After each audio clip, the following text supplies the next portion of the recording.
Hi guys, it's Emily from Novel Novels and welcome to today's video. This is my February wrap-up part 1. And even though I'm filming this on exactly halfway through the month, the 14th, somehow I've read 14 books. How has that happened?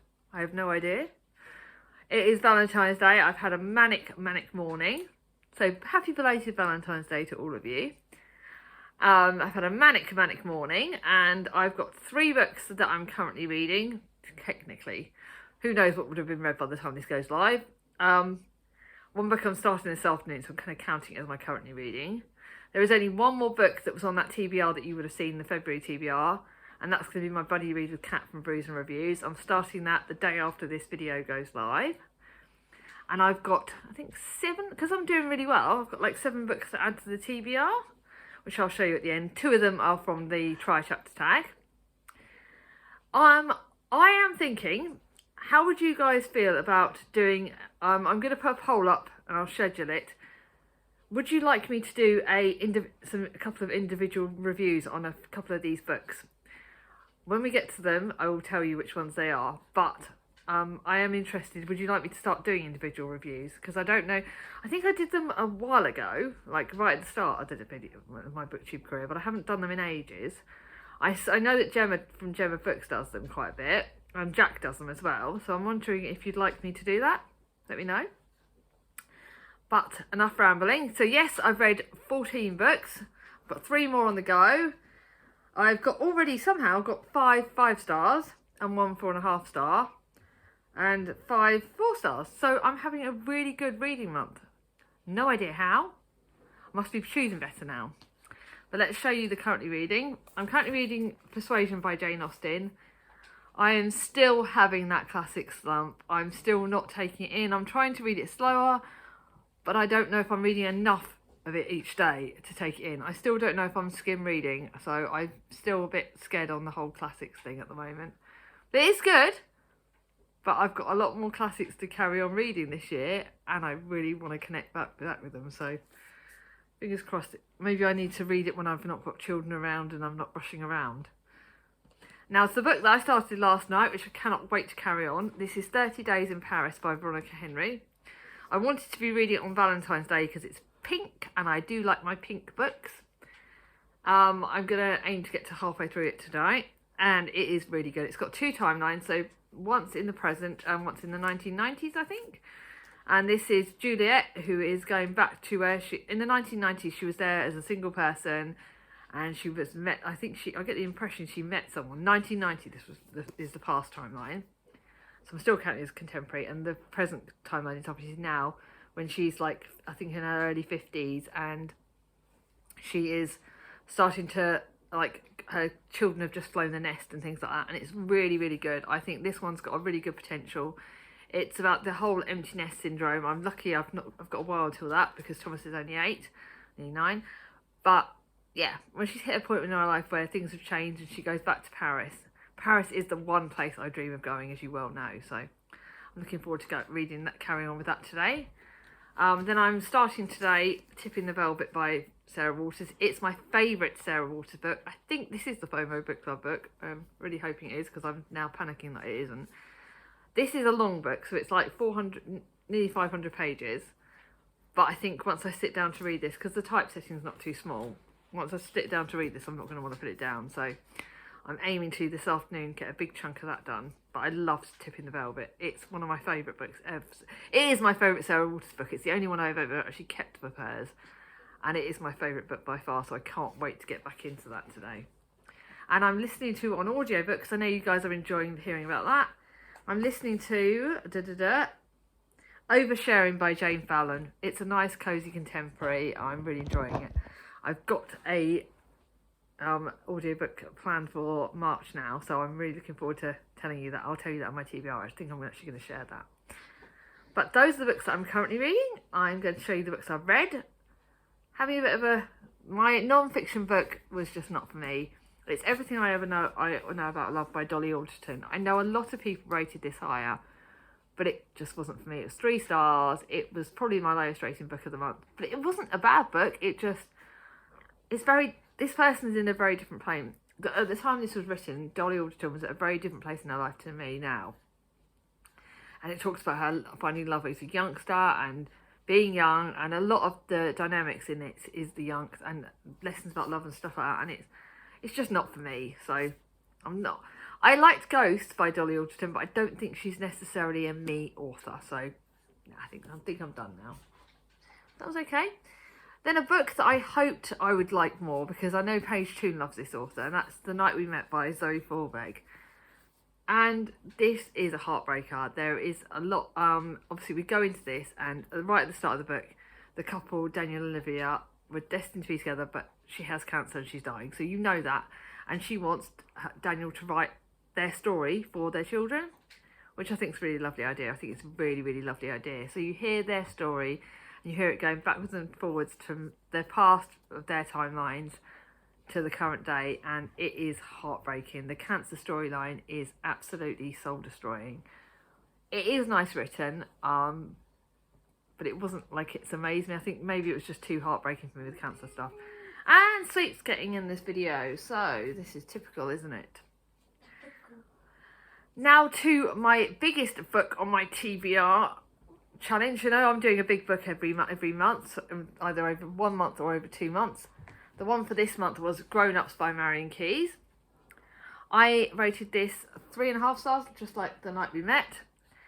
I read The Breakup by this author, and she's an Irish author, and I should have probably saved it for the Irish Reader's Fund in March, which I'm doing, by the way. I'm only doing a few books for it, but I am doing it. But this was not as good for me as The Breakup. It is one of the biggest books on my shelves.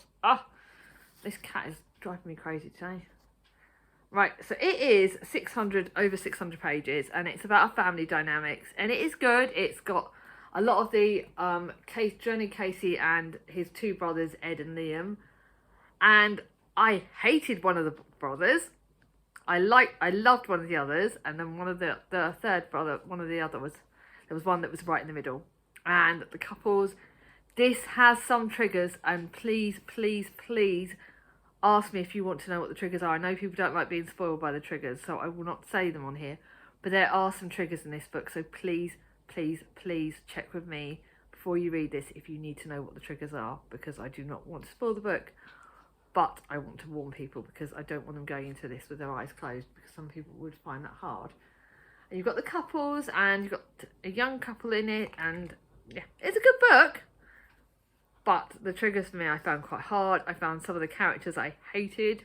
So it was alright. It's not one I'm going to keep. So none of those are getting kept. My charity shop pile is bigger. I'm hoping Chris can take me to Barge Books to donate them, because I do not have to carry them all. Now to my 4 stars books. As you well know, 4 stars is a good book for me. It's not amazing. Some of them I'm keeping, some of them I'm not. But it is a good book. And I thought at one point my star rating was going to be really just mainly 4 stars. But I've suddenly ended this second half of the month ended this first half of the month by books just wowing me. But these 4 stars are good. Now the first one in the 4 stars that I've got is Wartime for the Chocolate Girls by Amari. And this is the sequel to one of the Chocolate Girls books. I can't remember exactly which one it is. I think it is the Chocolate Girls, because there's 2 series that are Chocolate Girls ones, and this is a sequel to one of them, so you do have to double check. This is a new book out. It only came out in last year, and I think it's actually written by, I don't know if it is written by Amari or whether, yeah, it is good, and I did like it. It's definitely a sequel, so you definitely need to read the one before, so please look it up on Goodreads which one it is. But this is coming towards the latter half of the World War II, and Anne Gilby has taken stock of what's important to her family, and it is about her family. I don't want to give spoilers away, because it's a lot. It really is a sequel to the book before, and I don't think there'll be another one, because at the end of the book is the end of the World War II, I believe. And it's a family saga. It's good. It's Annie Murray, really good, and I did enjoy it. And I actually loved one of the daughters, Sheila, a lot in this book, whereas I didn't love her as much in the first book. And I do love Anne's, the mother of the book. I thought she was really, really good. It is a really good wartime book, and I'm definitely that's one my mum's gonna borrow. Mum's gonna love me. She's gonna get another big pile. Now, to a book that, even though it's 4 stars, it was kind of a little bit of a disappointment, because it's Laura Jane Williams, and I don't know if I'm getting tighter on my 5 stars or not, because This is stunning. Look, I bought it when we went to the London trip last summer, and I've loved Laura Jane Williams' other books. In fact, I've got most of her books. This is good, but it's very much of an atypical contemporary. So it is like the sliding door. It's basically a sliding doors book. So you've got 2 timelines, but I found it kind of quite predictable. But again, it's just probably, it could be the fact that I read so many like contemporaries. You know what's going to happen. You know who she's going to end up with in the end. And this is about Baker Calloway, who's calling it. She's ready for Mr. Right and ready right now. And then there's this manifestation ceremony, and she receives a text from her ex. And does she reply to the ex or does she not? And then there's two different sliding doors timelines, and we've just gone into emergency credit. And the problem is she doesn't know which one to go for. So you have the 2 different timelines, and but it's going to be fun. We'll have to price it in a minute. But yeah, this is good. It's the sliding doors technique. So you've got the 2 different timelines. I'll turn it on in a minute, Thomas. Right, yes, we're going to have to finish filming. This is all the joys of filming in half term. I can't believe that's gone off. Right, but the problem is she doesn't know which way it goes, and it's got the 2 timelines, the 2 different bits. There's some bits that happen in both the stories, and then there's some bits that don't. So this is good. 4 stars, really, really good. But it wasn't as good. It's either not as good as the other books by this author, or I'm just getting tougher on it. But it is a keepy, so that's going to be my keepy pile. Now, to a book that surprised me for being 4 stars in the fact that it has ripped me to shreds, 1984 by George Orwell. This is incredibly written. I'm rating it 4 stars because the writing is incredible, but, big but, it got into my head. It gave me nightmares. It has messed with my head, and that is because it's very much, it's a classic, because modern classic, but it is set in 1984, but it's a 1984 in a dystopic 1984, and it will ruin your heart. It will rip you to shreds. Will absolutely get into your head and give you nightmares. At least it did with me. It is a brilliantly written, but I don't think this author's for me. I'm glad I read it because it's one of those classic books you know you've got to have read, but it destroyed me. So I'm not going to keep it, but it's one I'm glad I've read, and I actually think it was better than I expected it to be. I knew it would destroy me, but it's better than I expected it to be. And I can't stop filming because if I do, I don't think I've got enough battery to do an edit thing, so Thomas will have to wait. The next one is 4 stars. It's The Scapegoat by Daphne du Maurier. This is really, really good. I'm really not going to be popular with him. It is a really, really good book. It isn't as good as Jamaica Inn or Frenchman's Creek, but it is good. It's historical fiction-y classic. I've done it as classic, but it's a historical fiction-y classic. And it is, again, this one is a sort of mixed identity book. So it's one of those books where these 2 people look identity, and it's the swapping, again, a bit of a sliding door thing, so it's swapping what their timelines and things. It is a classic. It did take me a lot longer to get into than the other book, despite the author, but it's one I'm glad I read. It's a keepy. It's really, really good, and I'm glad I read it. But it's very much of a case of that it's a bit violent, and Thomas is really being lovely. And it is a bit of, there is some sort of, again, some triggery things in this, but it's one I'm glad I read. I'm glad I read The Scapegoat. I love Daphne du Maurier. I've got so many books by this author. I cannot wait to carry on. But it's a bit different. It's not as dark as the other ones, but there is a lot of violence in it, so I'm not sure how it's going to go. But it's really, really good. Now to another one I'm keeping. I've got 3 4 stars I'm keeping at the moment. God, this is, I've done, obviously done quite well. And this is the Before Your Memory phase. And this is the 3rd book in this series. We all know there's different tales. They all go to the coffee shop and they go back in timelines and they see people from their past, sometimes from the future. And there's 4 stories in this. You've got the comedian, you've got the daughter, you've got the sister, and you've got, who's the other one? The young man. Again, I didn't like this quite as much as I like the other books, but it is good. Again, I don't know if it's because I've read the stories so a lot. I love the sister. That broke me and ripped me into a million pieces and shredded me up. I love the daughter. The other 2 were okay, not as amazing, but this is a brilliant series. It really does get you thinking about the choices you make.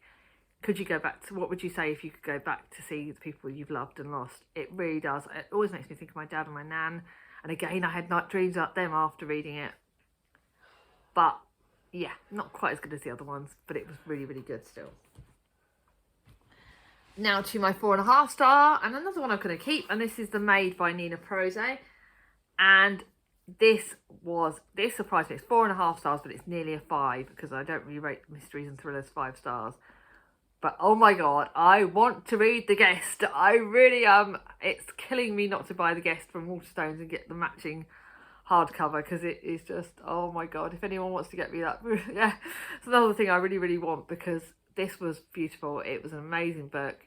It was a mystery thriller. I didn't get the twist. I didn't guess any of it. We've got an autistic lead character. I think that's pretty much, she's not diagnosed. I'm not going to say that, but I would say the traits that she has are possibly that. Again, I'm not really qualified to say that, but oh my god, I loved this book. I flew through it. I didn't get the twist. I loved the characters. It was absolutely sodding incredible, and it had me from start to finish. And now to my 5 stars. And like I said, if you would like me to do individual reviews of these, I'm actually going to put a poll up about doing individual reviews on these. And if I get enough ratings, I will do an individual. It will probably, I'm going to give you a choice of 2, whether we want individual reviews on them. So I will do that in a bit. So the first of my 5 stars, and again, I've got 2 of these that are favourites, but any of these could be, so I'm not going to say guess the favourite. I think 2 of these are 3 of these are series books, so technically they shouldn't be favourites, but actually 2 of them are. The first one is This Wicked Fate by Kaylin Byron. It's the sequel to The Poison Heart, and again, I can't give away too many spoilers, but you need to read The Poison Heart. But this one has Greek mythology in it.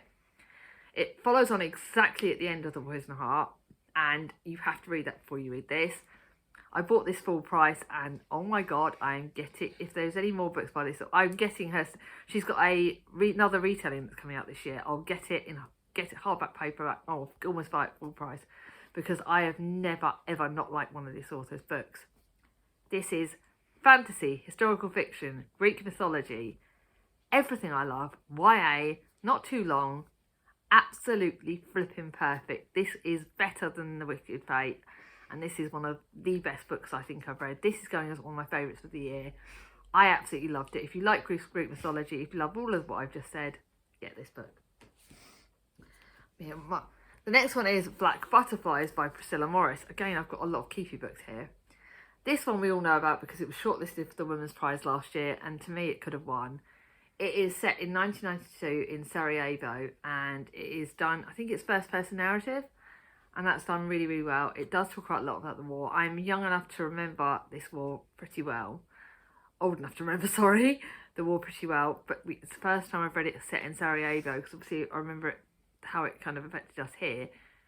And this is heartbreaking. It will rip you to shreds. The Black Butterflies, I thought a bit of happiness with butterflies. No, it is a very dark, sad book, but it is incredible. It should have won the Women's Prize last year, or it was very glad it got into the shortlist because it was that good. But very, very good. I think if you'd like an individual review on that, that's going to be one of my individual review books. Then to the next one, which is the sequel to Amari and the Night Brothers. This is Amari and the Great Game. We've just found out we've got to wait till September till the 3rd one comes out, and that's coming out in hardback. And normally I want to have all my books in the same paperback, but as to whether I can wait for it to be, I might even borrow it from the library in paperback. I might actually do something I never do and borrow it from the library, then read it, have my own copy when it comes out into paperback, because I need to know, the ending on this left me hanging big time, and he is nearly done, Thomas. It left me hanging big time for the 3rd book, which has just been announced, and it is a sequel to the Amari and the Night Brothers, which is so, so good. It is Amari, and she's trying to find the baddie, and it is so good. It's so exciting. I loved it from start to finish. I literally finished it yesterday and didn't want to put it down. But it's left me screaming for the 3rd book, which is always a good sign. Then this is the main book that I'd like to know if you'd like an individual review on. And it's like I said, it's this. And this is A Sign of Her Own by Sarah Marsh. It's my ad PR product. I did get given it to send it to review by Tandem for a read-along. But this book needs to be read. If you want a book to understand about the deaf culture in the past and in the future and how it relates, please pick this book up. It is an absolutely incredible book. I just did a Zoom yesterday to learn sign language, and you can see the hand signs for this. It is a book about, nearly done to us, and it's a book about Ellen, who knows her immediately what what Bell. So it's talking about Alexandra Bell and sign language and the telephone and visual speech. I've done a proper review on Instagram and Goodreads. But if you'd like I said, if you'd like me to do a separate review on here, please do, because it really, for me, it really hit home, because it did talk about deaf culture and it's taught me a lot, and a lot of things resonated with me, and I think it was one of the best books I've read. Again, this might even go as a favourite, I'm not sure, but it is one that definitely needs to be read, especially if you want to listen to deaf culture and understand that better. That one's one that Mum's going to read. And then last of these books, and then I'll show you the books that I'm adding to the TBR and not talk about it too much, because Thomas will kill me. And this is Atlas, the story of past salt. And it was written mainly by Lucinda Riley, but her son Harry Whittaker helped write it. And because Lucinda Riley died, I think, before this actually properly got written, he was using her notes. And I cannot give any spoilers, but this does tie up all of the Seven Sisters books, and it tells past salt story. And it has made me cry, it made me smile, it was everything I ever wanted, and this is going on my best books of the year, because if I thought I loved the Seven Sisters, this was even better than that, and it literally tied up everything. I'm keeping the whole series. I'm going to read all 8 books probably next year now. I can't even wait any longer than that, because I need to read them all again. It's a series that one of my favourite series ever, and this book is one of the best books ever. Now, to show you the 7 books that I'm adding to the TBR, but I will not be giving long descriptions because he will kill me if I don't. The first one is Deliberation by Kate Furnivall. If you watched I will link my try a chapter video. This was one of the ones that got told to be kept.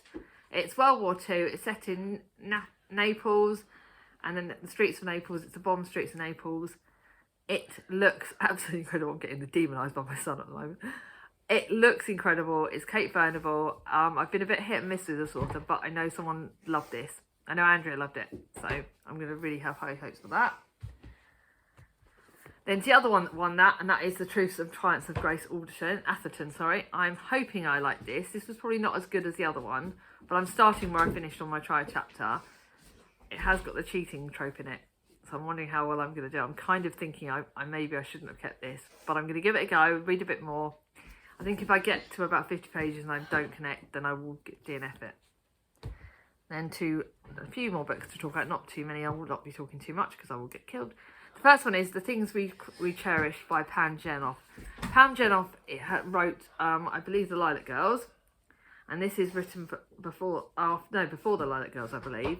And this is, again, it's a wartime book. It's talking about the Nazis. Roger Dixman's, the young university student, is living with his brother Hans as an international embassy who's secretly working against the Nazis. It's about the Gestapo and things like that. So this book looks like it will break me, so I'll have to read that and the other one at different times, and probably not too close together. But it's a short but sweet book. It's less than 300 pages. I'll stop. And then to a book that I got from my charity shop. I thought it'd be my last winter book, and it's by Katie Ford. I'm not expecting a huge amount on this one, because Katie Ford's books are quite okay. They're normally 3 stars. But it might have hope. It's got like a barge, which means it's water related. I love books set in the rivers and things like that.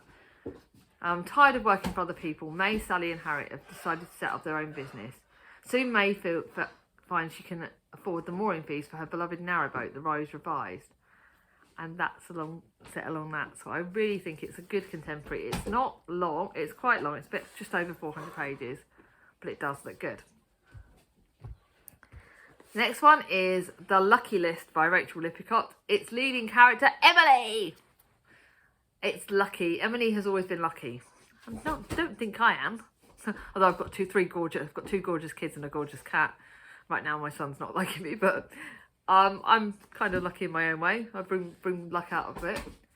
Well, technically her mum was the lucky one, and since she died, Emily started to feel like her luck's run out. I'm lucky I've got my mum, but I have lost my dad, so that kind of might be a bit hard.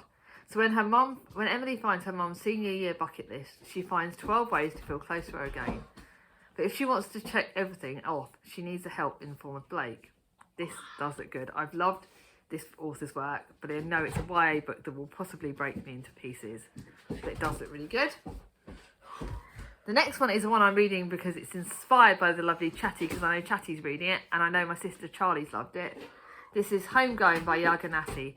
No one can believe I've not read this. This is historical fiction about Effie and Essie, two sisters with very different destinies. One sold into slavery, one a slave's trader's wife. The consequences of fate reverberate through the generations that follow, from Gold Coast of Africa to the plantations of Mississippi, to missionary schools in Ghana, to the dive bombs of Harlem, spanning continents and generations. Generational storyline. This looks incredible. I wanted to pick a book that I knew would be amazing for the second half of the month. And the last but not least, literally the book I only just added onto this pile, and that's because I've seen so many reviews of it on Instagram. And this is The Museum of Ordinary People by Mike Gale. I love this author's work. I think I got this full price last year, so it's not been on my TBR for very long. Deep down, Jess knows she's drifting. She needs to rekindle a sense of purpose. Her boyfriend wants to buy a place with him, a fresh start, but first she must sort a few sentimental belongings out. A gift from her mother's house.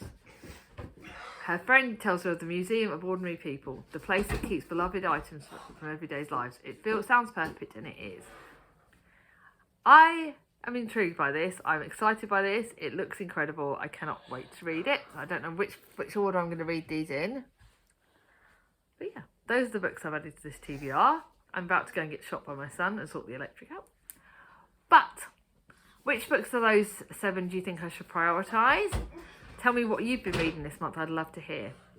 And seeing as this. So if you've got to the end of this video, I would like you to leave me a chair emoji, because it's on this. So leave me a chair emoji. If you like this video, give it a thumbs up. If you're new to my channel, not subscribed yet, ring on my ding-a-ling, and I'll see you all soon. Bye-bye.